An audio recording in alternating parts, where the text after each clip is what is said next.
Welcome back to the class of physics. तो बच्चों, आज का जो टॉपिक है वो है रोटेशनल डायनामिक्स, जिसका लेक्चर नंबर 1 होने वाला है for Maharashtra state board class 12 topic है, जिसमें हम वाकई नीट और जेडब्ल्यू और सीटी तक के इस टॉपिक को लेकर के जाएंगे। आज का जो टॉपिक है हमारा वो बहुत ही इंपॉर्टेंट टॉपिक है रोटेशनल डायनामिक्स के लिए, क्योंकि सर्कुलर मोशन जो पार्ट है ये बहुत ही ज्यादा कनेक्ट करने वाला है रोटेशनल डायनामिक्स को। और अगर आपने रोटेशनल डायनामिक्स पढ़नी है, अगर आपने सर्कुलर मोशन को अच्छे से अंडरस्टैंड नहीं किया है, then this will be a very bad for you. So बच्चों, आपको बहुत ही अच्छी तरीके से इसे अंडरस्टैंड करना होगा एंड आई होप यू आप लोगों ने क्लास 11th में थोड़ा बहुत सर्कुलर मोशन पढ़ा हुआ है, तो उस चीज को थोड़ा आज हम आगे लेके जाएंगे। एंड जो है आज का जो टॉपिक है, जो आप जैसे स्क्रीन पे देख पा रहे हो, राइट, तो we will be doing today angular displacement, angular velocity, and आज के लेक्चर में करेंगे एंगुलर एक्सेलरेशन, और उसके साथ ही में हम लोग करेंगे centripetal force and centrifugal force. तो चलिए स्टार्ट करते हैं विदाउट एनी डिले। या तो yes, you can see many objects around you which are performing circular motion, जैसा कि मैंने यहाँ पे स्टेटमेंट में भी कहा रखा है, और मैंने यहाँ पे जो है आपको कुछ पिक्चर शो किए हैं, राइट। पिक्चर्स में जैसे आप देख सकते हो सन और प्लैनेट का पिक्चर्स है, तो सन और प्लैनेट जिस तरीके से आपस में जो है रिवॉल्व करते हैं, राइट, ओके। तो ये जो रिवॉल्यूशन है हमारे प्लैनेट्स का और अराउंड द सन, वो जिस तरीके से होता है वो एक सर्कुलर मोशन है। इवन जो एक इलेक्ट्रॉन होता है वो एक न्यूक्लियस के अराउंड रिवॉल्व करता है सर्कुलर ऑर्बिट में। तो ये सारे जो मोशन है हमारे, या फिर आप देख सकते हो यहाँ पे जो है भाई ये जो एक जाइंट व्हील है, राइट, या फिर ये जो पर्सन है ये जो रन कर रहा है around the circular path, so all these motions are circular motion. तो आप सिंपल सी बात भाई, कोई भी ऑब्जेक्ट जो है अगर एक सर्कुलर पाथ में रिवॉल्व करता है, it is revolving a circular path, तो उस मोशन को हम जो है क्या बोलेंगे, सर्कुलर मोशन बोलेंगे, राइट। और सर्कुलर मोशन से बहुत सारी चीजें जुड़ी हुई होती हैं। सर्कुलर मोशन हमारे पास दो तरीके के होते हैं, एक होता है हमारे पास यूनिफॉर्म सर्कुलर मोशन और एक होता है non uniform circular motion, okay. तो इन चीजों को भी हम अंडरस्टैंड करेंगे आने वाले लेक्चर्स में, ठीक है। तो चलिए स्टार्ट करते हैं, और मैं आज कुछ आपको बहुत एक इंटरेस्टिंग सी चीज बताने वाला हूँ भाई, सर्कुलर मोशन और लीनियर मोशन से रिलेटेड। अब जैसा आप सब जानते हो भाई कि हमारे पास बहुत सारी अभी तक हमने जितने भी मोशंस पढ़े थे वो सारे मोशंस बेसिकली हमने लीनियर मोशन को पढ़ा था। पर क्या मैं आपको अगर एक क्वेश्चन पूछूं, right, if I ask a question to you कि क्या हमारा लीनियर मोशन सर्कुलर मोशन से रिलेटेड होता है, क्या वो उससे लिंक्ड होता है, so what will be your answer for this, right. Please understand my question. मेरा क्वेश्चन ये है कि अगर हम बात करेंगे सर्कुलर मोशन की, तो क्या सर्कुलर मोशन लीनियर मोशन से जो है लिंक्ड है या नहीं, ठीक है। तो चलो इस क्वेश्चन का आंसर करते हैं हम लोग, ठीक है। तो एजम्पशन करते हैं भाई, एक कार है मेरे पास, राइट, ये आपके रंजित सर की कार है, बहुत ही शानदार कार है, ठीक है। उसमें बैठा हूं, मैं दिख नहीं रहा हूँ, कांच बंद है उसके, right, okay. So I am inside the car, और ये पीछे जो खड़ी है ये समझो भाई, ये मान लो मेरी वाइफ है, ठीक है। अब मेरी वाइफ जो है मुझे छोड़ रही है, मैं ऑफिस की तरफ निकल रहा हूँ, ये मुझे छोड़ रही है, बाय बाय बोलने आई है, ठीक है। अब मुझे आप एक बात बताना, अगर ये कार जो है एक मैंने मान लो मैंने इस कार को एक वेलोसिटी से मैं इसे आगे लेकर के जाता हूँ, राइट, एक v वेलोसिटी से इस कार को मैं आगे लेके जाता हूँ, और मैं कहता हूँ कि मेरी जो वेलोसिटी है उसे मैं ना कांस्टेंट रखूंगा। कैसे रखूंगा? कांस्टेंट। तो I will keep my velocity constant बच्चों, ओके। तो इस पर्सन के लिए, मतलब इस मेरे वाइफ के लिए, ओके, तो मेरे वाइफ के लिए ये जो कार होगी, इस कार की जो स्पीड होगी, जो डायरेक्शन होगी, वो कैसी होगी? तो आप बोलोगे सर ये तो लीनियर मोशन होने वाला है। Definitely for my wife the direction of the car will be in linear motion. तो ठीक है, इसके लिए लीनियर मोशन होगा, ये कार कितनी ही दूर निकल जाए, पर ये लीनियर मोशन में ही होगा। चलो बात करते हैं एक सुंदर कन्या की, है ना। तो ये जो है एक सुंदर कन्या, सुशील कन्या यहाँ पर खड़ी है, और इस सुंदर कन्या के लिए, बच्चा ध्यान से मेरी बात सुनना, इस सुंदर कन्या के लिए इस कार का जो डायरेक्शन होगा वो कैसा होगा? अब जरा बात को बहुत दूर समझना, राइट। अब आप देखोगे तो इस सुंदर कन्या के लिए ये जो कार है इसका डायरेक्शन स्ट्रेट है, बराबर। अगर मान लो ये कार मोशन में आती है, अगर मान लो ये कार मोशन में आती है यहां से यहां तक, ठीक है। तो मेरा एक क्वेश्चन आप लोगों से, मेरी वाइफ के लिए तो ये कार स्ट्रेट ट्रेवल की है ना, जरा ध्यान से देखना फिर से, मेरे वाइफ के लिए कार स्ट्रेट ट्रेवल करती है, पर इस सुंदर कन्या को अगर मुझे देखना है तो इसे मुड़ना पड़ेगा, इसे अपनी मुंडी घुमानी पड़ेगी, राइट। तो क्या ये अपनी मुंडी घुमा रही है मुझे देखने के लिए? देखो, अगर इसने मुंडी घुमा दी मतलब भाई मुझे देख रही है। अरे वाह, इसने तो मुंडी घुमा दिया, मतलब क्या हुआ? Now for my wife the direction of car is straight, but for this सुंदर कन्या the direction is not in a straight line, this will make some angle. तो पहले जो मेरी कार थी इस पोजीशन पे थी, पहले हमारी कार जो थी इस पोजीशन पे थी, अब यहां से वो यहां आ गई, so this is making some angle, I can say theta. इसने यहाँ पे कुछ एंगल थीटा बनाया है। और बच्चों जब भी कोई मोशन सर्कुलर होता है तो वहां पे तो एंगल थीटा बनता ही है। बात समझ में आ रही है मेरी? अच्छा, अगर ये कार यहां से थोड़ी और आगे चली जाए तो क्या होगा? तो मेरे वाइफ के लिए तो भाई अभी भी ये कार स्ट्रेट ही जा रही है विद कांस्टेंट वेलोसिटी, बट इस सुंदर कन्या को और थोड़ा सा अपना मुंडी जो है क्या करना पड़ेगा, घुमाना पड़ेगा। And this will again make some another angle, है ना। यहां से अगर हम काउंट करें तो मेरा जो टोटल एंगल है, तो टोटल एंगल ये हो जाएगा, बट इन दोनों के बीच का एंगल जो है ये हो जाएगा। तो आई कैन से, let's say if this is theta 1 और ये जो टोटल एंगल है ये थीटा 2 है, तो ये जो मिडल एंगल थीटा हो जाएगा that will be nothing but theta 2 minus theta 1, है ना। तो यहां से यहां तक जो है थीटा ये अलग होगा। तो क्वेश्चन मेरा ये है आप लोगों से कि यहाँ पे इस सुंदर कन्या के लिए भाई उसे मुझे देखने के लिए अपनी मुंडी घुमानी पड़ी, और इस वजह से जो है ये क्या कर रहा है, इस सुंदर कन्या के लिए ये जो कार है, this car is not travelling in a straight line but this car is travelling in a yes circular motion. तो मैं क्या ऐसे बोल सकता हूं कि मेरे जो एंगुलर वेरिएबल्स हैं वो अटैच्ड हैं मेरे लीनियर वेरिएबल्स के साथ। What is linear variables? जब भी हम बात करते हैं कोई भी स्ट्रेट लाइन मोशन के लिए तो लीनियर वेरिएबल्स होते हैं, बट एंगुलर वेरिएबल्स में एंगल के टर्म आ जाता है, राइट। तो वाइफ के लिए तो ये लीनियर वेरिएबल था, बट इस सुंदर कन्या के लिए क्या हो गया भाई, ये हो गया हमारा एक एंगुलर वेरिएबल्स। ओके, तो ये एक दूसरे से अटैच्ड है, बहुत ही अच्छी तरीके से आप समझ रहे हो, राइट। ओके, तो अगर मैं यहाँ पे कुछ क्वेश्चन पूछूं, जैसे कि मैंने आपको यहाँ पे स्टेटमेंट दिया था कि यहाँ पे जो हमारे एंगल्स हैं, ठीक है, अगर हमने कहा था कि जो कार की स्पीड थी, राइट, तो स्पीड ऑफ कार क्या थी हमारे लिए, कांस्टेंट थी। अच्छा, ये कांस्टेंट किसके लिए थी, वाइफ के लिए, है ना। पर अगर हम बात करें स्पीड ऑफ कार, राइट, किसके लिए, सुंदर कन्या के लिए, तो या तो अगर हम बात करें ये स्पीड ऑफ कार सुंदर कन्या के लिए, तो क्या वो कांस्टेंट होगी, इंक्रीज होगी या डिक्रीज होगी, व्हाट यू थिंक, है ना। तो ये सुंदर कन्या के लिए जो ये कार की स्पीड होगी ये कांस्टेंट होगी, इंक्रीज होगी या डिक्रीज होगी, है ना। जीरो तो नहीं बोल सकते ऑब्वियसली।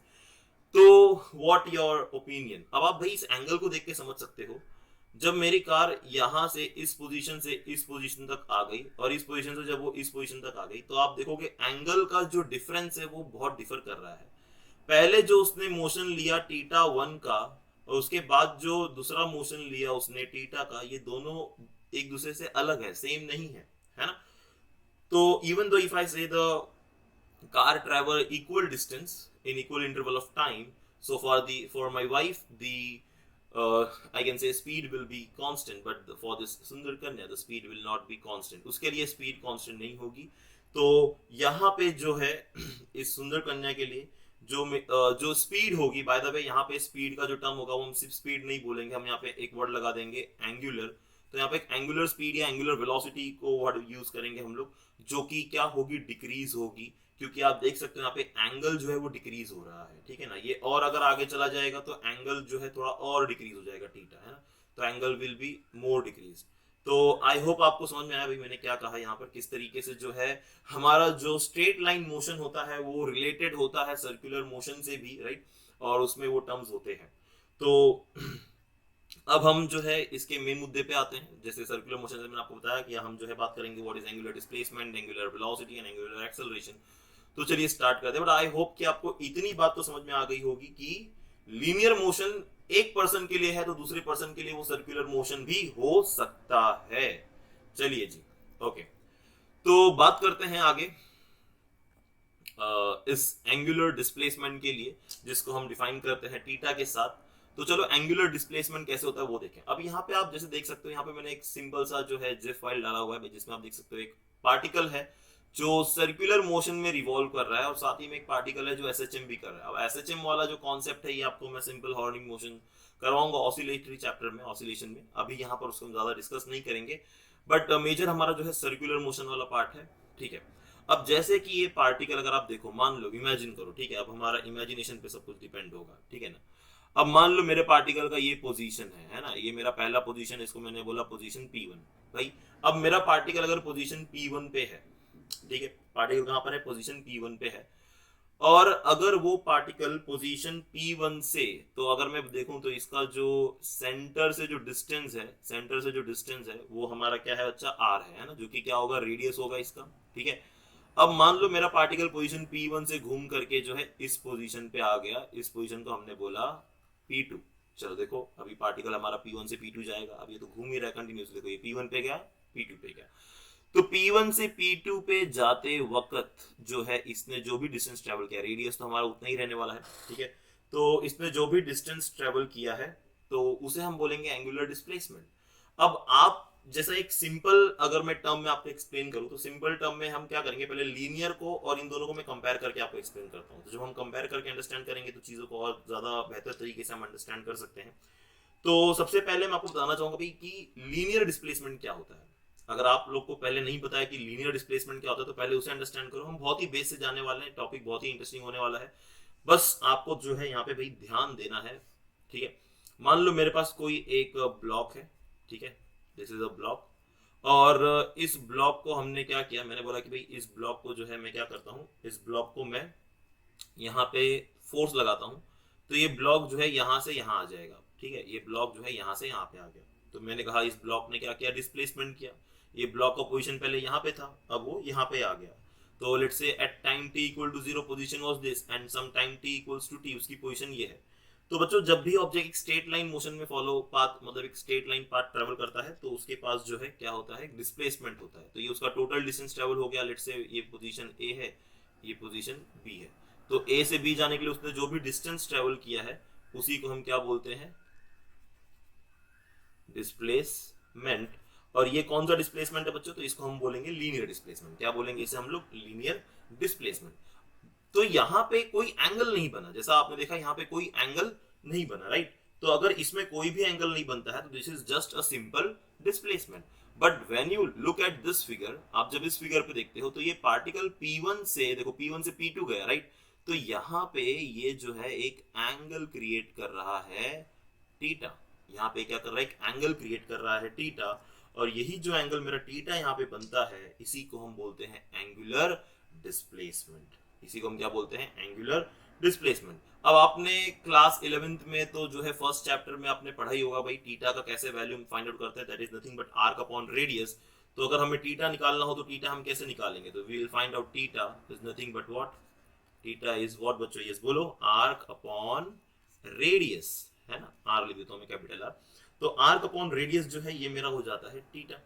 ओके, अच्छा अगर एक तरीके से मैं आपको बोलूं आर्क मेरा कितना है, तो आर्क आप सभी जानते हो P1 से लेके P2 तक का जो डिस्टेंस है यही हमारा आर्क हो जाएगा, है ना। P1 से लेके P2 तक का जो डिस्टेंस है that will be our arc. और रेडियस जो है वो तो R रहने वाला है। अगर मैंने कहा ये पार्टिकल P1 से चले और घूम के फिर से P1 पे ही आ जाए तो टोटल डिस्टेंस कितना ट्रेवल करेगा, तो मतलब मेरा टोटल आर्क हो जाएगा कितना, 2 पाई r, है ना, that is circumference of circle, और रेडियस r। तो ये r और ये r कैंसिल, तो टोटल थीटा कितना बना मेरा, टोटल थीटा मतलब क्या, टोटल डिस्प्लेसमेंट कितना होगा, तो total displacement will be nothing but 2 पाई। क्या वो बात समझ में आ रही है, टोटल डिस्प्लेसमेंट विल बी 2 पाई। और जैसा कि मैंने आपको याद है हमने फर्स्ट चैप्टर किया था 11th में, जिसमें मैंने आपको बताया था कि थीटा जो है यहाँ पे इसका कोई भी यूनिट नहीं होता है, क्योंकि रेडियस जो है वो भी मीटर में है, ऊपर भी रेडियस मीटर में है, meter meter cancel, it has no unit. But फिर भी इसको डिफाइन करने के लिए हम एक यूनिट देते हैं जिसको हम बोलते हैं रेडियन। क्या बोलते हैं बच्चों, रेडियन। तो आपको एक बात याद रखनी है कि इसकी जो यूनिट है वो है रेडियन, ठीक है। तो ये इसकी ऐसा यूनिट हो जाएगी रेडियन, जिसको हम सप्लीमेंट्री यूनिट के नाम से भी बुलाते हैं, this is a supplementary unit.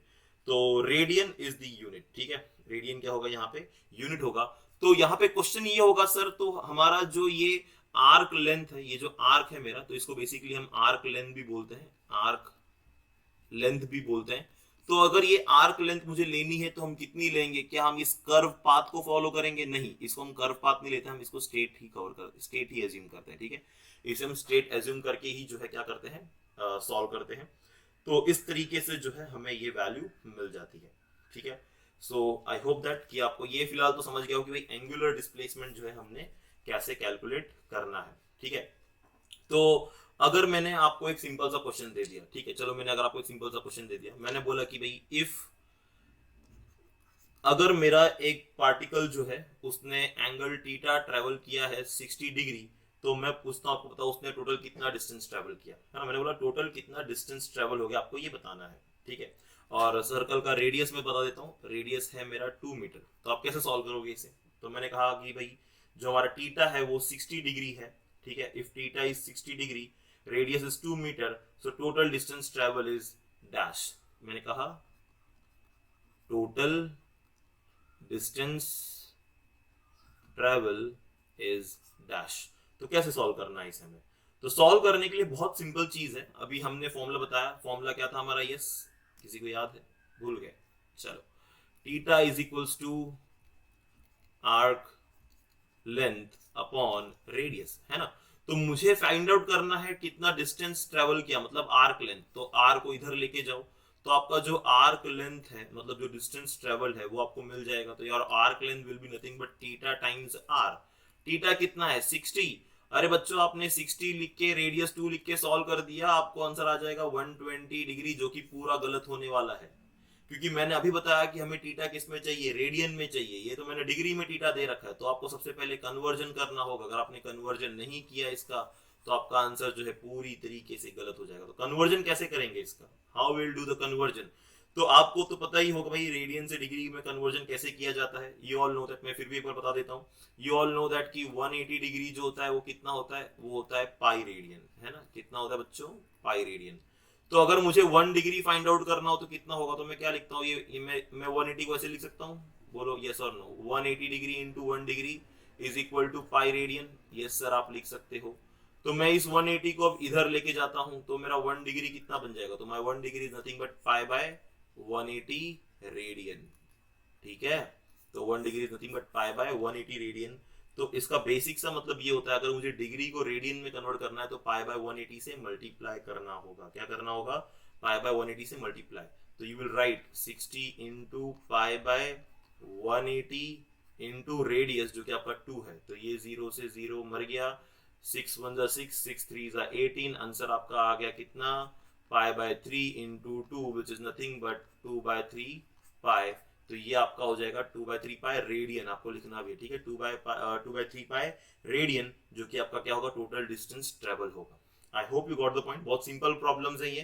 तो ये बस बेसिक प्रॉब्लम्स है, मतलब कैसे हमने जो है सॉल्व करना है, वैल्यू फाइंड आउट करनी है, ठीक है। अब बात आती है कि what will be the direction for this, है ना। एंगुलर डिस्प्लेसमेंट का डायरेक्शन कैसे होगा? तो अगर मान लो मेरे पास ये जो है मैंने एक ऐसे सर्कुलर पाथ लिया, मान लो एक ऑब्जेक्ट जो है ये ऐसे रिवॉल्व कर रहा है एंटी क्लॉकवाइज डायरेक्शन में, तो आप राइट हैंड थंब रूल लगाओ और ये जो आपका थंब ऊपर की तरफ पॉइंट आउट करेगा, and this will B direction of theta, ठीक है। ये आपका डायरेक्शन हो जाएगा थीटा का when you apply the right hand thumb rule, है ना। तो you will curl your finger around the circular path, ठीक है। ये आपका रेडियस वेक्टर होगा जो कि परपेंडिकुलर होने वाला है, ठीक है। तो this will give you the value theta, okay. वैसे ही आते हैं सेकंड टॉपिक पे हमारे, ठीक है।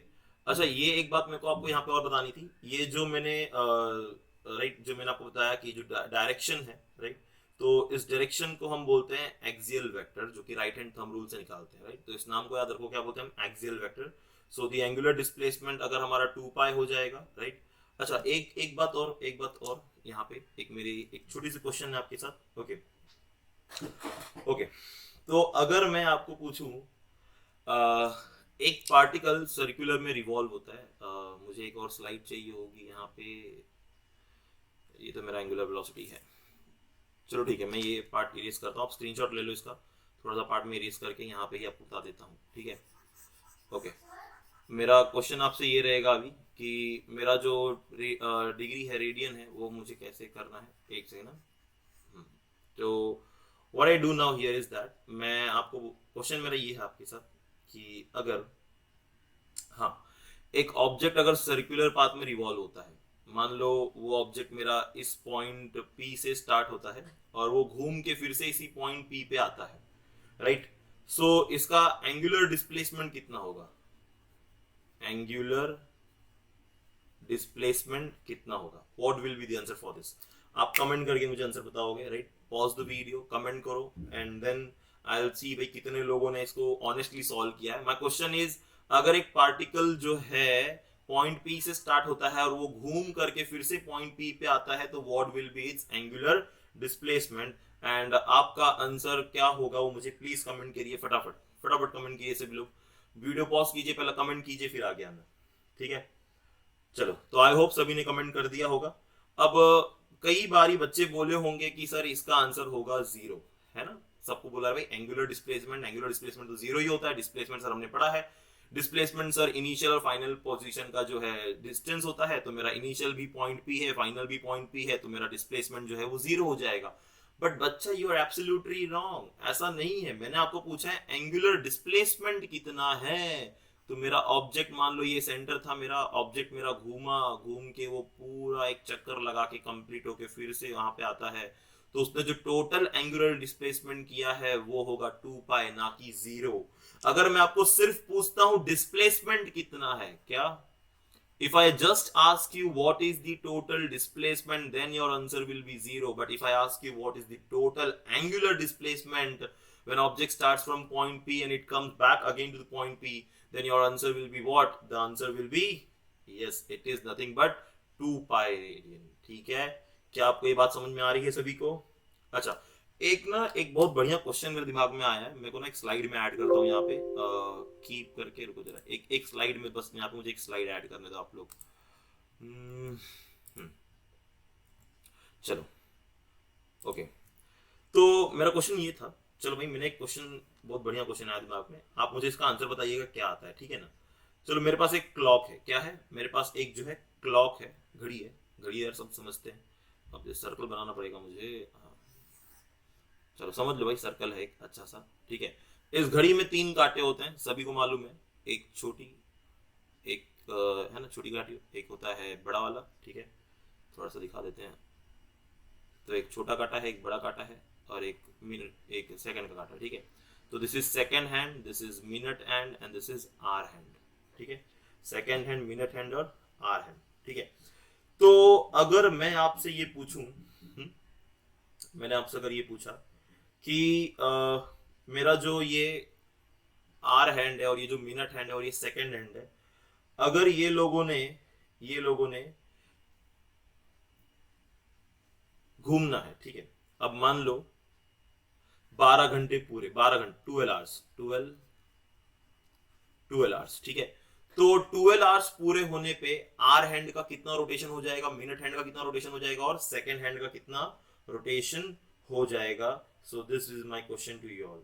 यस, आई होप आपको सबको समझ में आया होगा। आर हैंड का, मिनट हैंड का और किसका, सेकंड हैंड का, इन सभी का जो है टोटल रोटेशन कितना हो जाएगा। अब आप सब जानते हो बच्चों, जब 12 घंटे पूरे होंगे तो ये सुई 12 पे है और ये घूम करके, मैं पहले इसकी बात कर लेता हूँ। किसकी बात करता हूँ मैं, पहले बात करता हूँ मैं हैंड इसकी। तो ये जो मेरी घंटे वाली सुई है, ये घूम के फिर से 12 पे जब आएगी, तो बच्चों 12 घंटे पूरे हो चुके रहेंगे। तो इसने जो टोटल डिस्टेंस ट्रेवल किया रहेगा वो आप सब जानते हो कितना होगा, that will be 2 pi. Agree with me और नॉट?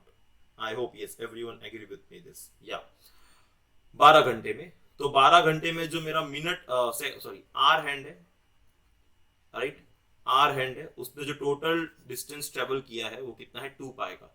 पर अगर वही मैं बोलूं मिनट हैंड, अगर हमारा मिनट हैंड की बात करूं, उसने कितना डिस्टेंस ट्रेवल किया, राइट। तो क्या आपका आंसर होगा यहाँ पे मिनट हैंड के लिए? तो यस, मिनट हैंड जो है बच्चा, आप सब समझते हो, जब 1 घंटा होता है, बच्चा ध्यान से सुनना, जब 1 घंटा होता है तो फॉर वन आवर वो जो टोटल रेवोल्यूशन करती है वो होता है 2 पाई, क्योंकि मिनट हैंड में पूरा एक, जब वो घूम के 60 मिनट पूरा होता है तो 2 पाई रेवोल्यूशन होता है, 1 आवर होता है। तो 12 घंटे के लिए कितना हो जाएगा, 12 into 2 pi, which is nothing but how much, 24 पाई, 24 पाई। और अगर यही मैं पूछूं सेकेंड हैंड के लिए कितना होगा, तो ये आप मुझे जो है आंसर कमेंट करके बताओगे, ये आप मुझे आंसर कमेंट करके बताओगे कि इसका आंसर क्या होने वाला है, ठीक है। कमेंट में मैं आपको रिप्लाई दूंगा आपका आंसर राइट है या रॉन्ग है, बट आई होप आपको क्वेश्चन समझ में आया होगा क्या है। तो बच्चों ये पता है, ये जेडब्ल्यू का क्वेश्चन था, this question was in JW. Question ऐसा पूछा गया था कि क्लॉक है, क्लॉक में मिनट हैंड है, आर हैंड है, सेकंड हैंड है, और 12 आवर्स पूरे होने पे what is the total angular displacement. तो ऑप्शन था 0,0,0, 2 पाई, 24 पाई, सेकेंड वाला नहीं बताऊंगा मैं, ठीक है। और भी ऐसे बहुत सारे ऑप्शन थे, ठीक है। तो आंसर बच्चे लोग ने ना भाई 0 0 टिक करके आ गए थे सीधा सीधा। क्यों 0 टिक कर दिया था? डिस्प्लेसमेंट था सर, जैसा कि मैंने आपको भी पीछे वाली स्लाइड में बताया। Angular displacement is never zero, तो प्लीज रिमेंबर एंगुलर डिस्प्लेसमेंट जो है वो कभी भी जीरो नहीं होगा। अगर आपको सिर्फ डिस्प्लेसमेंट पूछा गया है तो वो जीरो हो सकता है, राइट। तो आई होप दैट कि you got this point, right, what is angular displacement, how we find it, right. तो आप एक बात हमेशा याद रखो कि भाई आपका जो एंगुलर वेरिएबल्स है वो हमेशा अटैच होगा एक लीनियर वेरिएबल के साथ, जैसा मैंने आपको पीछे वाले जो है इस रोड वाले एग्जांपल पे बताया था, ठीक है ना। ओके चलो जी, हाँ आगे बढ़ते हैं। आते हैं हमारे दूसरे टॉपिक पे, that is the angular velocity. Okay, ये भी बहुत बढ़िया टॉपिक है, और मैंने जैसा आपको बताया कि आपको सारी चीजों को रोटेशनल डायनामिक्स को अंडरस्टैंड करने के लिए सर्कुलर मोशन का जो ये पार्ट है इसको आपको बहुत ही अच्छे तरीके से जो है अंडरस्टैंड करना पड़ेगा, ठीक है। What is angular velocity? Angular velocity is termed as omega, ठीक है, जिसको हम किसे डिफाइन करते हैं? ओमेगा से। So in simple word, angular velocity is the time rate at which the object rotate or revolves about the axis. Angular velocity is represented by the Greek letter omega. Okay, अब मेरी बात जरा ध्यान से सुनना। पहले सबसे मैंने आपको बताया हम चीजों को रिलेट करते हैं। क्या करते हैं? चीजों को रिलेट करते हैं। मैं आपको बताता हूं कि लीनियर वेलोसिटी क्या होती है ना। लीनियर वेलोसिटी क्या होती है? अब भाई लीनियर वेलोसिटी मतलब मान लो भाई मेरा एक ऑब्जेक्ट था यहाँ पे, एक ऑब्जेक्ट था यहाँ पे, राइट। इसकी यहाँ पे इनिशियल वेलोसिटी थी मान लो vi, और ये ऑब्जेक्ट जब यहाँ से यहाँ पहुंचा तो इसकी वेलोसिटी हो गई let's say final velocity vf, है ना। ये इसकी फाइनल वेलोसिटी हो गई क्या? vf। तो यहाँ पे with the change in the position, यहाँ पे क्या हुआ? यहाँ पे जब डिस्टेंस चेंज होता है किसी भी ऑब्जेक्ट का, तो वहां पे क्या हो रहा है भाई? वेलोसिटी होगी तभी तो अपना डिस्टेंस चेंज करेगा, राइट। तो वेलोसिटी का टर्म हमारा ऐसे जनरेट होता है। तो मैंने बोला मान लो ये at a time interval t0 था and this is at time interval t equals to t। मान लो कोई एक पर्टिकुलर टाइम पे वो यहाँ से यहाँ तक पहुंच गया, तो इसने जो टोटल डिस्टेंस ट्रेवल किया है या जो टोटल डिस्प्लेसमेंट ट्रेवल किया है, मान लो अगर ये स्ट्रेट लाइन में ट्रेवल कर रहा है तो टोटल डिस्प्लेसमेंट जो होगा उसका s हो जाएगा। ये बात सभी एग्री करते हैं? यस। तो अगर मैं पूछूं वेलोसिटी कितनी है, तो आपको पता है भाई वेलोसिटी का फॉर्मूला क्या होता है? Displacement upon time. तो आप लिख दोगे s बाई टी और आपको क्या मिल जाएगा? वेलोसिटी मिल जाएगी, है ना। आपको वेलोसिटी मिल जाएगी। अच्छा, अगर मुझे किसी इंस्टेंट पे वेलोसिटी फाइंड आउट करनी है, मान लो मैंने बोला भाई मुझे इस इंस्टेंट पे, मान लो इस इंस्टेंट पे वेलोसिटी कितनी है, तो कलर चेंज करते हैं, राइट। मान लो इस इंस्टेंट पे वेलोसिटी कितनी है, इस इंस्टेंट पे वेलोसिटी कितनी है, तो अगर मुझे किसी इंस्टेंट पे वेलोसिटी फाइंड आउट करनी होगी तो मैं क्या करूंगा? या फिर मान लो एक स्मॉल टाइम इंटरवल के लिए, एक स्मॉल टाइम इंटरवल के लिए अगर मेरा ये ब्लॉक यहाँ पे था, मान लो ये ब्लॉक जस्ट यहाँ से अभी यहाँ आ गया, है ना। ये ब्लॉक जस्ट यहाँ से यहाँ पे आ गया, तो ये जो छोटा सा टाइम इंटरवल होगा उसको हम क्या बोलेंगे? dt। और इस छोटे से टाइम इंटरवल में जो डिस्टेंस ट्रेवल करेगा वो होगा dx। तो बच्चों वहां पे जो मेरा वेलोसिटी होगा, तो उस वक्त मैं वेलोसिटी को किससे रिप्रेजेंट करूंगा? यस, तो मैं रिप्रेजेंट करूंगा ds बाई dt, जिसको हम बोलते हैं इंस्टेंटेनियस वेलोसिटी, राइट। तो इस तरीके से हम इंस्टेंटेनियस वेलोसिटी कैलकुलेट करते हैं। अब यही चीज हम एंगुलर वेलोसिटी में अगर हम फाइंड आउट करें तो अब एंगुलर में कैसा होने वाला है, ठीक है। एंगुलर में हम इस चीज को कैसे हम जो है आइडेंटिफाई करेंगे। तो मान लो भाई मेरे पास जो है एक सर्कल है, फिर से मतलब एक ऑब्जेक्ट है जो सर्कुलर पाथ में रिवॉल्व करेगा, ठीक है। तो again I have an object which is revolving circular path. इसको हम कुछ एक एक्सिस दे देते हैं, ओके। तो ये मान लो कोई एक एक्सिस है, एक्स वाई ही मान लो, ठीक है। तो ये हमारी एक्सिस है, ठीक है। लेट्स से हमारी एक्स एक्सिस है, ये हमारी वाई एक्सिस है। अब ऑब्जेक्ट ऐसे एक्स वाई एक्सिस में जो है क्या कर रहा है? रिवॉल्व कर रहा है ना।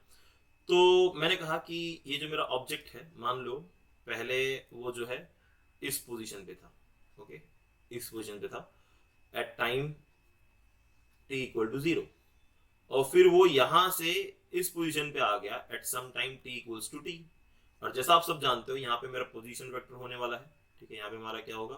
पोजीशन वेक्टर होगा। This is my position vector, yes. तो यहां से यहां जाने के लिए उसने जो डिस्टेंस ट्रेवल किया है, लेट्स से वो डिस्टेंस है, मैंने बोला थीटा। उसने जो डिस्टेंस ट्रेवल किया है वो क्या है? थीटा।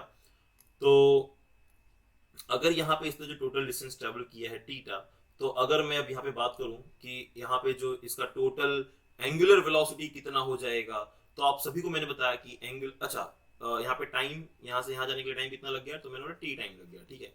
तो अभी आपको पता है एंगुलर वेलोसिटी का फॉर्मूला क्या है? Omega, and velocity is what? Distance upon time. तो टोटल डिस्टेंस ट्रेवल कितना होगा बच्चों? मेरा डिस्टेंस ट्रेवल हो गया मेरा थीटा, बराबर। क्योंकि अभी तो हम यहाँ पे एंगुलर डिस्प्लेसमेंट लेंगे ना, यहाँ पे जैसे इस वाले फॉर्मूले में हमने लीनियर डिस्प्लेसमेंट लिया था, यहाँ पे हम लेंगे angular displacement divided by time. Time क्या हमारा लगा यहाँ पे t, टाइम क्या लग गया हमें यहाँ पे t। ओके, और वैसे ही अगर हम बात करें इंस्टेंटेनियस वेलोसिटी की, तो इंस्टेंटेनियस एंगुलर वेलोसिटी तो वो हम कब कैलकुलेट करते हैं? मान लो मेरा वो पार्टिकल यहां से जस्ट यहां पहुंच गया, यहां से जस्ट यहां, तो यहां से यहां तक इसने मान लो एक छोटा सा डिस्टेंस ट्रेवल किया है, आई कैन से डी थीटा। कितना डिस्टेंस ट्रेवल किया है? D theta in a time interval dt। तो मैं यहाँ पे ओमेगा को रिप्रेजेंट करूंगा D theta bye dt, and this is nothing but my what? Instantaneous angular velocity. ये नॉर्मल फॉर्मूला है, राइट? इसको हम ऐसे भी लिख सकते हैं, कई बार हम ओमेगा को ऐसे भी लिख सकते हैं, omega is equals to delta theta by delta T, where delta theta is nothing but the कितना मेरा, जैसे मान लो डेल्टा थीटा कैसे लिखना है मैं आपको ये बता देता हूँ। डेल्टा थीटा लिखने का तरीका क्या होता है? अभी मेरा जो ऑब्जेक्ट है वो मान लो ये उसका जो पहला डिस्प्लेसमेंट था, मान लो ये यहाँ से यहाँ तक किया उसने थीटा 1, और फिर यहाँ से यहाँ तक उसने किया थीटा 2। तो हम कैसे निकालेंगे? फिर हम लिखेंगे थीटा 2 माइनस थीटा 1, जो कि मुझे बीच का मिल जाएगा थीटा, एंड टाइम जो भी था मेरा 0 से लेके t तक, तो that is nothing but t। Okay, so that will give me the nothing but the, ये मेरा होगा एवरेज एंगुलर वेलोसिटी, और ये वाला जो फॉर्मूला है ये हमारा होगा इंस्टेंटेनियस एंगुलर वेलोसिटी। ठीक है, तो दो होंगे हमारे पास, एवरेज एंड इंस्टेंटेनियस। और यहाँ पे डायरेक्शन की बात करेंगे, ओमेगा का डायरेक्शन क्या होने वाला है। ठीक है, तो वैसे बच्चों ये सारे हमारे वेक्टर क्वांटिटी ही होंगे, राइट? क्योंकि ये सारे डायरेक्शन ओरिएंटेड हैं, सभी के पास डायरेक्शन है, so all these are vector quantity. ठीक है, अभी हम बात करेंगे इस एंगुलर वेलोसिटी में कि इसका डायरेक्शन क्या होगा। तो आप जैसे यहाँ पे मैंने एक पिक्चर जो है अपलोड कर रखी है, आप देख सकते हो भाई, यहाँ पे अगर ऑब्जेक्ट एंटी क्लॉकवाइज रोटेट कर रहा है तो राइट हैंड थंब रूल लगाओगे, तो थंब ये जो ऊपर की तरफ पॉइंट आउट कर रहा है, that is nothing but the direction of omega, right? तो आपका जो ओमेगा होगा वो किस तरफ डायरेक्ट करेगा? वो आपको डायरेक्ट करेगा ऊपर की तरफ ही। That's it. आपको बात समझ में आई कि नहीं समझ में, राइट? तो इस तरीके से जो हम एंगुलर वेलोसिटी को जो है क्या करते हैं? रिप्रेजेंट करते हैं। ओके, तो ये जो है हमारा रिप्रेजेंट करने का तरीका हो गया कि भाई एंगुलर वेलोसिटी को हमने जो है कैसे रिप्रेजेंट करना है। ठीक है, तो ये अच्छा, अभी एंगुलर वेलोसिटी से बहुत सारे टर्म रिलेटेड होते हैं, but as per our syllabus मैं भी उसी को ध्यान में रखते हुए आपको जो है सारी चीजें करवा रहा हूँ, ताकि हम सिलेबस जो है टाइम पे कवर कर सकें। ओके, तो ये हो गई एंगुलर वेलोसिटी, राइट? तो एंगुलर वेलोसिटी में आप एक बात याद रखिए, जो डायरेक्शन ऑफ ओमेगा है वो सेम होगा एज ऑफ थीटा। तो आप मैं यहाँ पे लिख देता हूं, in angular velocity the direction is same as that of angular displacement. Okay, तो जिस डायरेक्शन में हमारा एंगुलर डिस्प्लेसमेंट होगा उसी डायरेक्शन में जो है क्या होगा? हमारा एंगुलर वेलोसिटी का भी डायरेक्शन होगा। ठीक है, सो बड़े आसानी से जो है आप इसे कर लेते हैं। तो अभी इसके लिए फॉर्मूला जो है, अगर मुझे बोला जाए भाई एंगुलर वेलोसिटी को आप लीनियर वेलोसिटी के टर्म्स में रिप्रेजेंट करके दिखाओ, तो वो भी हम कर सकते हैं। ठीक है, you can represent angular velocity in terms of linear velocity. तो उसे हम कैसे रिप्रेजेंट करेंगे, चलो देखते हैं उसको भी।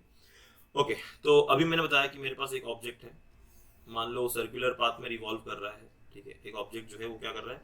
सर्कुलर पाथ में रिवॉल्व कर रहा है। ठीक है, यहाँ पे था, यहाँ से वो यहाँ आ गया, उसने जो टोटल एंगल लिया वो कितना लिया? थीटा ले लिया। ठीक है, इस पॉइंट पे इसकी जो वेलोसिटी थी इस डायरेक्शन में थी, velocity v which is nothing but the linear velocity. आपको पता है ऑब्जेक्ट हर डायरेक्शन पे अपनी वेलोसिटी चेंज करता है इन अ सर्कुलर मोशन, राइट?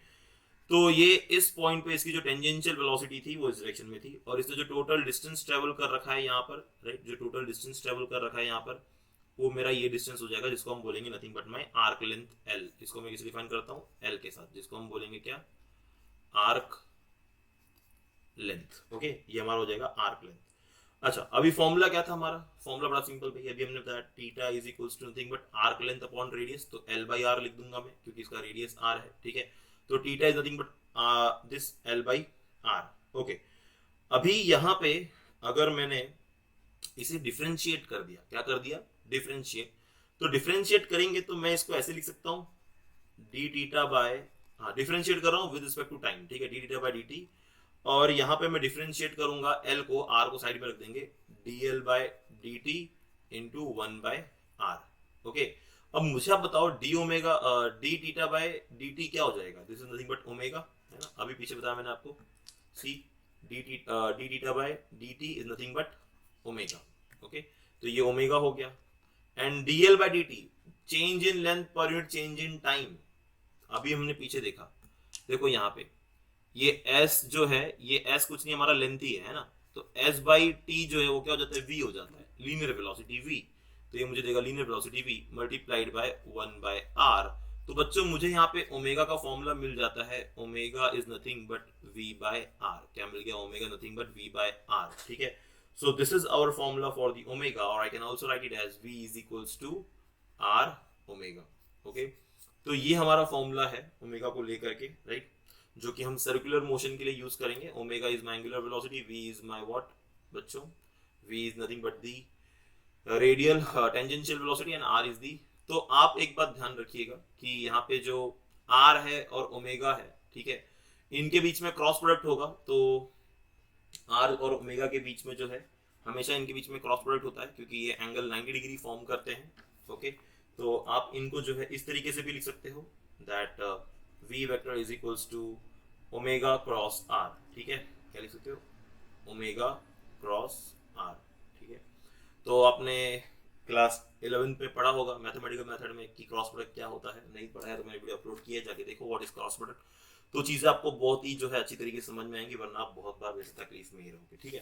तो ये कुछ टर्म्स हो गए रिलेटेड हमारे किसके लिए, एंगुलर वेलोसिटी को लेकर के, जो कि लीनियर वेलोसिटी से भी एसोसिएटेड होता है, ठीक है। Okay, so this was for all about the angular velocity. इस फॉर्मूले को भी हम यूज करेंगे कई बार जो है आंसर्स सॉल्व करने के लिए, लाने के लिए, ठीक है। ओके, अब आते हैं नेक्स्ट टॉपिक हमारा, जो कि है एंगुलर एक्सेलरेशन। अब जिस तरीके से हमारे पास लीनियर एक्सेलरेशन होता है, आप सभी को पता है, when we have linear acceleration, जब हमारा एक ऑब्जेक्ट सर्कुलर पाथ में ट्रैवल करता है, right. So when object circular linear acceleration, when object travel in straight line and object straight line में ट्रैवल करता है and there is change in its velocity. So बच्चों जब भी चेंज इन वेलोसिटी होता है तो एक्सेलरेशन का टर्म जो है जरूर आता है। तो यहाँ पे वैसे ही अगर कोई एक ऑब्जेक्ट सर्कुलर पाथ में रिवॉल्व हो रहा है, तो आपको अभी मैंने बताया कि कोई भी ऑब्जेक्ट अगर सर्कुलर पाथ में रिवॉल्व होता है तो उसकी वेलोसिटी कंटिन्यूअसली चेंज होती रहती है ना। इस पॉइंट पे इसकी वेलोसिटी इस डायरेक्शन में है, इस पॉइंट पे इसकी वेलोसिटी इस डायरेक्शन में है, इस पॉइंट पे इसकी वेलोसिटी इस डायरेक्शन में है, इस पॉइंट पे इसकी वेलोसिटी इस डायरेक्शन में है। मतलब at every point the velocity direction is changing every time, है ना। तो यहाँ पे वेलोसिटी जो है क्या हो रहा है बच्चों, हर बार हमारा वेलोसिटी यहाँ पे चेंज होता जा रहा है। तो इसलिए जो है यहाँ पर भी हमारे पास जो है क्या टर्म आता है, एंगुलर वेलोसिटी, ठीक है। तो जैसे मान लिया मैंने आपको बताया कि मेरा जो पार्टिकल था, मेरे पार्टिकल की इस पॉइंट पे जो वेलोसिटी थी, इनिशियल वेलोसिटी मैंने लिखा इनिशियल एंगुलर वेलोसिटी वी आई। ये पार्टिकल यहाँ से मान लो यहाँ तक आ गया, इसकी फाइनल एंगुलर वेलोसिटी हो गई वी एफ, ठीक है। ये सेंटर था हमारा, तो ये कुछ यहाँ से यहाँ गया, उसकी वेलोसिटी चेंज हो गई। And whenever there is change in the velocity, तो जब भी इसकी वेलोसिटी में चेंज होगा तो we will land up with the same, that is nothing but the angular acceleration, जिस तरीके से लीनियर एक्सेलरेशन होता है हमारे पास। अब आपको पता है लीनियर एक्सेलरेशन का फॉर्मूला क्या होता है, तो एक्सेलरेशन आप सभी को याद होगा, हमने एक्सेलरेशन का फॉर्मूला लिखा था change in velocity, that is delta we bye delta T, जिसको हम लिखते थे final velocity minus initial velocity divided by time taken for this, है ना। तो ये हमें एक्सेलरेशन देता था हमेशा। तो उसी तरीके से जो हमारा एंगुलर एक्सेलरेशन है, ये तो लीनियर के लिए हो गया फिलहाल, this formula is for linear. Angular के लिए हम लिखेंगे अल्फा, जैसे मैंने आपको दिखाया angular acceleration is represented by what, alpha. और यहाँ पे जो मेरा चेंज इन वेलोसिटी हुआ है delta sorry omega F by omega I, तो दैट इज नथिंग, मैं इसको ऐसे लिखूंगा, क्या, delta omega by delta T. तो डेल्टा ओमेगा कुछ नहीं बच्चों, हमारा क्या है, vf omega F minus omega मतलब final velocity, final angular velocity minus initial angular velocity divided by time t, that will give you what, angular acceleration. और अगर आपको इसमें इंस्टेंटेनियस एंगुलर एक्सेलरेशन निकालना है, अभी इंस्टेंटेनियस कब हो गया, इसे ये तो मेरा एवरेज के लिए होगा, ये मेरा किसके लिए, एवरेज के लिए। अब मान लो मेरा ये ऑब्जेक्ट यहाँ से जस्ट यहाँ पर आ गया है ना, यहाँ से जस्ट यहाँ पे आ गया, इसने छोटा सा जो है डिस्टेंस ट्रेवल किया, एंड यहाँ पे इसकी जो वेलोसिटी है जो है छोटी सी चेंज हो गई, the change in velocity is very small. So I can write it like this, d omega by dt, right? So when I'm writing d omega by dt, that again give me the this angular acceleration, but this is nothing but instantaneous, and this is my average. Okay, so ये दो चीजें जो इसके साथ related थी, okay?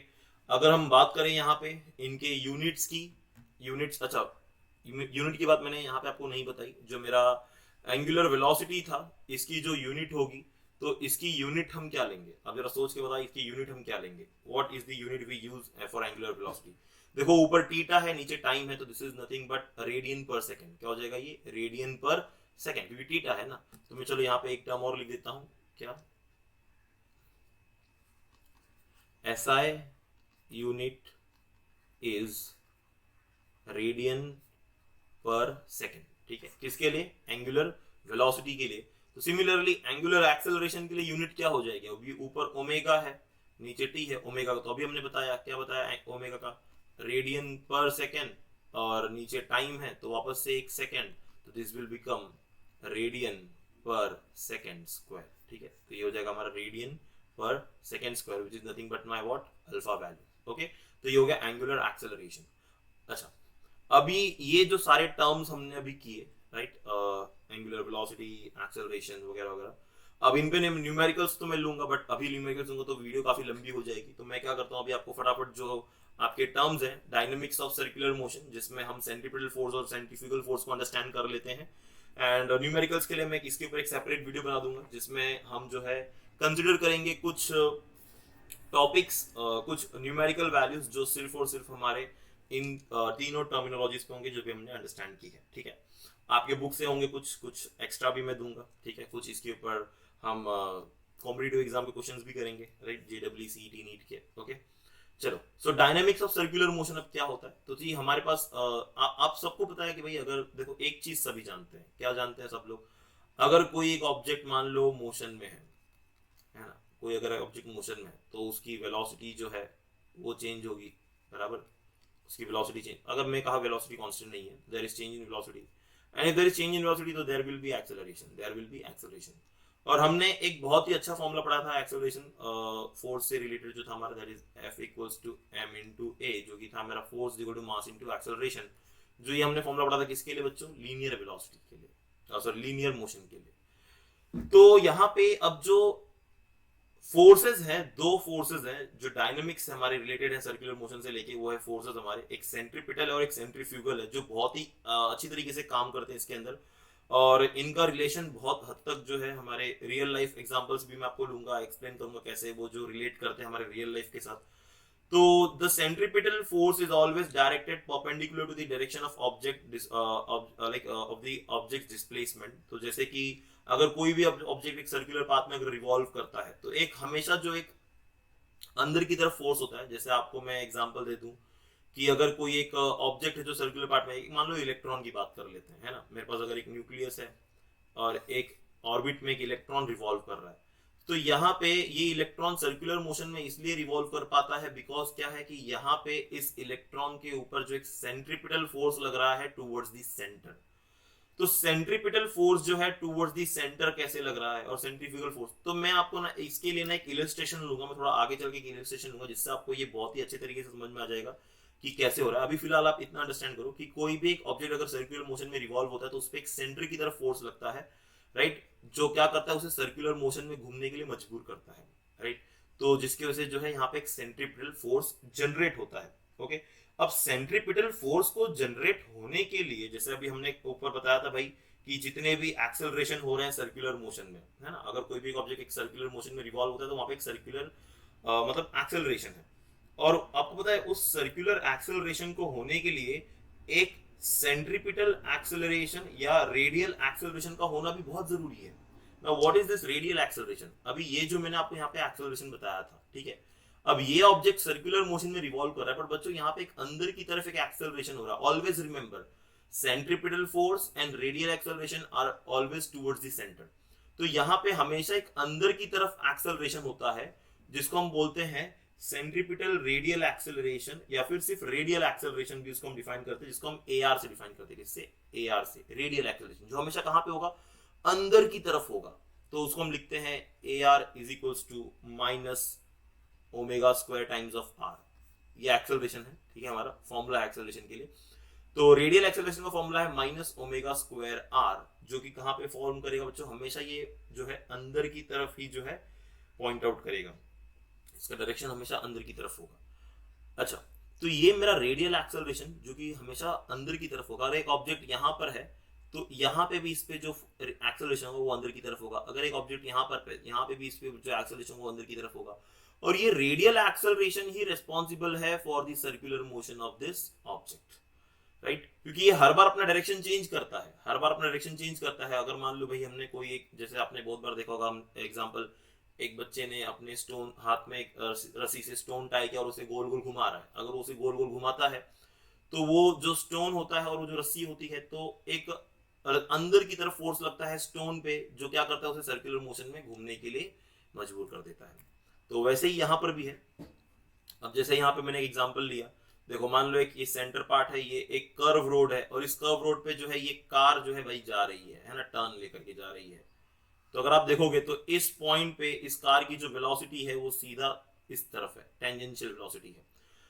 मगर ये car इतनी आसानी से टर्न कैसे ले पा रही है? तो this is only because of the centripetal acceleration, और I can say the centripetal force. तो सेंट्रीपिटल फोर्स जो हमेशा एक अंदर की तरफ एक्ट करेगा, वो हमेशा क्या करेगा? अब आप लोग बोलोगे सर यहाँ पे तो कोई रस्सी नहीं लगी हुई है। तो बच्चों यहाँ पे जो टायर है, टायर का जो फ्रिक्शन है रोड के साथ, वो इसके मोशन के लिए मदद करता है। वो ही क्या करता है? इसके मोशन के लिए मदद करता है। अगर ये टायर और रोड के बीच में फ्रिक्शन ना हो तो ये जो है कभी भी आगे की तरफ नहीं बढ़ेगा, ठीक है? तो कोई भी ऑब्जेक्ट अगर सर्कुलर पाथ में मूव होता है तो वो हमेशा जो है क्या करता है? सर्कुलर मोशन परफॉर्म करता है, और उसके ऊपर एक सेंट्रीपिटल फोर्स होता है। तो जैसे कि अभी यहाँ पे सेंट्रीफ्यूगल फोर्स आप देख रहे हो, राइट? अच्छा, सेंट्रीपिटल फोर्स के लिए फॉर्मूला क्या लिखेंगे हम लोग? तो फॉर्मूला मैं बता देता हूँ। जैसे अभी हमारे पास फॉर्मूला था क्या? Force is equal to nothing but mass into acceleration, है ना? तो सेंट्रीपिटल फोर्स जो होगा उसको सी एफ को मैं ऐसे लिखूंगा, मास इनटू रेडियल एक्सेलरेशन। तो मास तो मेरा ऐसे ही रह जाएगा, बट रेडियल एक्सेलरेशन मैंने आपको भी बताया फॉर्मूला क्या है बच्चों मेरा, minus M omega, sorry M लिख दिया फिर से मैंने, ओमेगा स्क्वायर आर। क्या है बच्चों? ओमेगा स्क्वायर आर, ठीक है? तो this is nothing but minus omega square R. अब इनको आप साथ में लिखोगे तो you can write minus M omega square R, ठीक है? This is nothing but my centripetal acceleration, okay? इसको हम CPF भी लिखते हैं याद रखने के लिए, सेंट्रीपिटल फोर्स, और एक होता है सेंट्रीफ्यूगल फोर्स जिसको हम CFF लिखते हैं, right? Centrifugal force, centripetal force, okay? तो minus M omega square R जो है ये हमारा फॉर्मूला हो जाता है किसके लिए? सेंट्रीपिटल फोर्स के लिए। और माइनस साइन यहाँ पे क्या इंडिकेट करता है? That the force is towards the centre. Minus sign क्या इंडिकेट करेगा? फोर्स जो है वो कहां पर है? टुवर्ड्स द सेंटर है ऑफ द एक्सिस, जिस एक्सिस के अलावा वो जो ऑब्जेक्ट क्या कर रहा है? रोटेट कर रहा है, ठीक है? तो यहाँ पे कुछ टर्म्स आपको याद रखने जरूरी है, जैसे कि जो सेंट्रीपिटल फोर्स है वो इट्स नॉट अ नेम, कोई एक वो नाम नहीं है जैसे हमने ग्रेविटेशनल फोर्स पढ़ा है ना? आपने सुना रहेगा ग्रेविटेशनल फोर्स, न्यूक्लियर फोर्स। तो वैसे सेंट्रीपिटल फोर्स को एक नाम नहीं है, it is just an you can say कि भाई ये एक फोर्स है जो जनरेट हो रहा है because of the object moving in a circular path and towards the centre. And centripetal force is also called as centre seeking force, है ना? इसे हम सेंटर सीकिंग फोर्स भी कहते हैं। अब सेंट्रीफ्यूगल फोर्स क्या होता है? अब सेंट्रीफ्यूगल फोर्स एक तरीके का सूडो फोर्स होता है बच्चों। ये एक सूडो फोर्स होता है, जैसे आप मैरी गो राउंड में बैठे हो, जैसे ये दिख रहा है, ये झूला है, राइट? तो अभी इस झूले पे जो लोग बैठते हैं, जब ये झूला चलता है तो जितने लोग हैं बच्चों, इन सभी को एक बाहर की तरफ फोर्स लगता है ना? इन सभी को क्या लग रहा है? एक बाहर की तरफ फोर्स लग रहा है। और ये जो बाहर की तरफ फोर्स ये बंदा फील करता है, इसी को हम बोलते हैं सेंट्रीफ्यूगल फोर्स। तो क्या एक्चुअली में किसी ने इनको धक्का दिया बाहर जाने के लिए? नहीं दिया, बट फिर भी वो उस फोर्स को फील करते हैं, जिसको हम बोलते हैं सूडो फोर्स। देखो, हमने सूडो फोर्स बोला, इसका मतलब ये नहीं कि ये इमेजिनरी फोर्स है, ये एग्जिस्ट ही नहीं करता, ये एग्जिस्ट करता है। तो we can't say that this is an imaginary force, ये सच में एक फोर्स है, ठीक है? बट इतना है कि आपको इतना रखना है कि जो सेंट्रीफ्यूगल फोर्स होता है वो हमेशा सेंटर से बाहर की तरफ लगेगा, तो उसको हम बोलेंगे centrifugal force. So CFF which is always outward the centre, और जो अंदर की तरफ लगता है that is CPF, that is centripetal force, right? अच्छा, अभी इसी चीज को मैं ना inertial and non inertial frame of reference आपको एक्सप्लेन करता हूँ, तो ये बातें ना बहुत बढ़िया समझ में आ जाएंगी आपको। चलो एग्जांपल लेते हैं। अब जैसे मैंने एग्जांपल यहाँ पे लिया, एक फ्री बॉडी डायग्राम है सेंट्रीफ्यूगल फोर्स के लिए। चलो अभी एक आप देखते हो यहाँ पे एक पर्सन है, कलर थोड़ा चेंज कर देते हैं। सी, ये पर्सन है जो कि एक इनर्शियल फ्रेम ऑफ रेफरेंस में खड़ा है, right. Inertial frame of reference क्या होता है, frame of non inertial frame of reference क्या होता है। अभी इनर्शियल फ्रेम ऑफ रेफरेंस मतलब जहाँ पे हमारा जो पूरे अर्थ का जो भी सब कुछ हो रहा है वो हम फील कर सकते हैं, राइट, जो सब हम सबके लिए सेम हो, तो एक इनर्शियल फ्रेम ऑफ रेफरेंस जिसमें मतलब न्यूटोनियन मैकेनिक्स फॉलो हो जाए, that is inertial frame of reference. अब मान लो ये बंदा बाहर खड़ा हुआ है और ये एक डिस्क है, इस डिस्क पे हमने एक वेट रखा हुआ है m, ठीक है, एक वेट रखा हुआ है m, और वो इस डिस्क से अटैच्ड है। बच्चों कैसा है, वो इस डिस्क से अटैच्ड है। अगर वो इस डिस्क से अटैच्ड है और आप देख रहे हो मैंने यहाँ पे उस डिस्क को मैंने उस मास को जो है एक रस्सी से अटैच कर दिया है ना, उस मास को मैंने एक रस्सी से क्या कर दिया, अटैच कर दिया है, और रस्सी को सेंटर में बांध दिया। अगर मैं सेंटर के पार्ट को रोटेट करूंगा तो ये क्या होगा, अब ये जो मेरा रस्सी है ये भी गोल गोल घूमेगा, है ना, रस्सी हमारा जो है ये भी रोटेट करेगा, और इसके साथ में जो ये डिस्क लगा हुआ है ये भी क्या करेगा, एक सर्कुलर मोशन में ऐसे रोटेट करेगा, ठीक है। तो हम क्या देख रहे हैं, ये वही एग्जांपल हो गया कि एक बच्चे ने अपने हाथ में रस्सी ली, रस्सी मतलब उसने उसने जो एक स्टोन टाई किया और उसको सर्कुलर मोशन में जो है क्या कर रहा है, स्टोन को घुमा रहा है। तो जब स्टोन सर्कुलर मोशन में घूम रहा है तो हम देख रहे हैं, तो हमें क्या दिख रहा है, हमें ये दिख रहा है कि भाई उस स्टोन पे एक अंदर की तरफ फोर्स लग रहा है, जिसकी वजह से क्या हो रहा है, वो स्टोन एक सर्कुलर मोशन में परफॉर्म कर रहा है, और यही फोर्स जो अंदर की तरफ लगता है उसी को हम बोलते हैं सेंट्रीपिटल फोर्स, जिसको हम डिफाइन करते हैं एम ओमेगा स्क्वायर आर से। किस डिफाइन करते हैं, एम ओमेगा स्क्वायर आर से, where R is the radius, right. तो देखो यहाँ पे, तो ये ऑब्जेक्ट है जिसका मास m है, उस ऑब्जेक्ट का वेट नीचे की तरफ है mg, ऑब्जेक्ट का वेट, तो ये ऑब्जेक्ट का वेट हमेशा नीचे की तरफ होगा mg, एक अंदर की तरफ फोर्स लग रहा है माइनस एम ओमेगा स्क्वायर, और इसका जो नॉर्मल रिएक्शन है वो ऊपर की तरफ है। नॉर्मल रिएक्शन क्या होता है, तो बेसिकली नॉर्मल रिएक्शन वो होता है जो हमेशा वेट के ऑपोजिट परपेंडिकुलर होता है, राइट, और नॉर्मली वेट के परपेंडिकुलर होता है। जैसे अगर कोई एक सरफेस है, अगर इस एक सरफेस ऐसे है, मैंने इस सरफेस पे ब्लॉक ऐसे रख दिया, तो वो सरफेस से हमेशा परपेंडिकुलर होगा, किसी सरफेस से अब इतना आता है वो सरफेस से परपेंडिकुलर होगा। अगर सरफेस ऐसा है तो ये यहाँ पे ऐसे परपेंडिकुलर होगा। तो नॉर्मल रिएक्शन का काम होता है उसके बैलेंस करना, किसके लिए होता है, बैलेंस करना। इसको हम बहुत डिटेल में अंडरस्टैंड करेंगे आगे चल करके, बट अभी इतना आप याद रखो। अब ये जो पर्सन है, ये पर्सन भाई कूद के आ गया यहाँ पे इस फ्रेम में, जिस फ्रेम में सारा चीज हो रहा था। अब ये हो गया मेरा non inertial frame of reference. क्या हो गया, non inertial frame of reference, जो डिस्क हमारी रोटेट हो रही थी, बराबर। अब क्या होगा, अब इसे महसूस होगा कि भाई वो डिस्क अगर गोल गोल घूम रही है तो यहाँ पे अंदर की तरफ तो फोर्स था, पर क्या ये जो बंदा है इसे बाहर की तरफ फोर्स फील होगा, क्या ये बाहर की तरफ फोर्स को महसूस कर सकता है? Yes definitely. देखो ये वही एग्जांपल हो गया, मान लो मैंने ये जो कार वाला एग्जांपल था, मान लो ये कार है, इस कार को ना आप यहाँ से खड़े होके देख रहे हो, इस कार को आप यहाँ से खड़े होके देख रहे हो, ये कार सर्कुलर पाथ में रिवॉल्व कर रही है, तो आप बोलोगे कि भाई there is a centripetal force because of this car is rotating in a circular path, है ना। ये उसी तरीके से बात हो गई जिस तरीके से हमारा प्लैनेट सन के अराउंड रिवॉल्व करता है।